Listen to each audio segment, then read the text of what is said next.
A busy week ahead, another busy one. We've got four important data and events coming out in the coming week.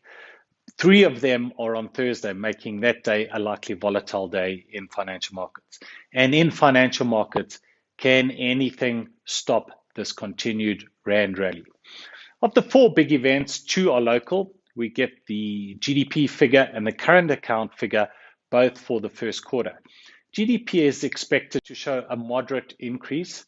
That's not going to surprise anyone, but relative to what we had expected a couple of months ago, that's a relatively good performance. In other words, the GDP figure is going to highlight that the South African economy is bouncing back faster than most people had expected. The current account should also not surprise, but the big news there is that this is going to probably be the third quarter in a row where South Africa records a surplus in excess of 3%.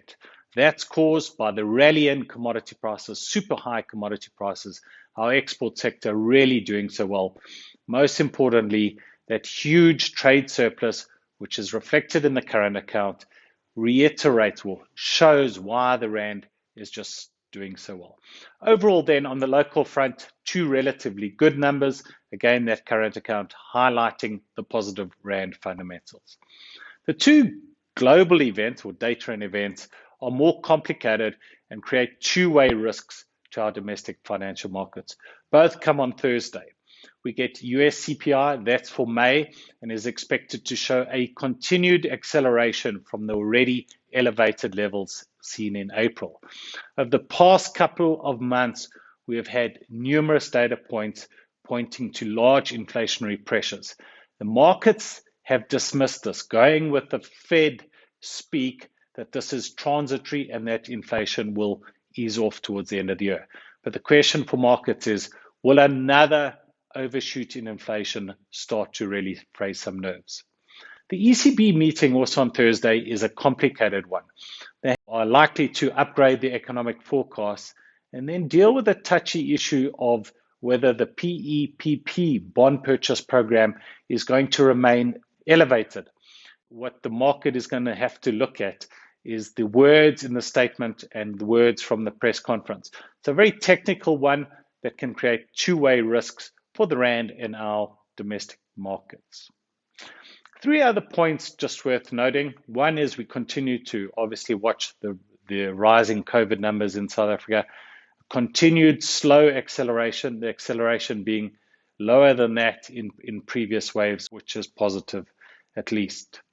We get a G7 leaders meeting, Biden, all the other G7 presidents and prime ministers meeting in the UK. The big issue there is probably going to be a global minimum corporate tax rate. That's going to get a lot of media attention, will impact on equities, probably not so much on the bonds and the Rand. Little minor point here is what's not happening this week. We're not going to see a lot of Fed speak. Sharp contrast to the previous week where numerous Fed speakers were giving speeches almost every day, and the market was going through those speeches to see how they're transiting towards tapering of the bond purchase program. In the financial markets, the local financial markets, the focus remains on the Rand. Can anything stop the Rand rally? Very strong gains. Every time I think the Rand is going to pause, it just keeps on going. Again, we saw that on Friday. Slightly positive non-farm payrolls saw dollar Rand going down from the 1360s level to below 1350. The Rand just keeps on going. Will any of those four events stop the Rand appreciation? It's probably unlikely. Overall, big week for markets, four big events concentrated on Thursday. Another big week, lots of risk out there. Bias still remains for Rand strength. Good luck in the week ahead.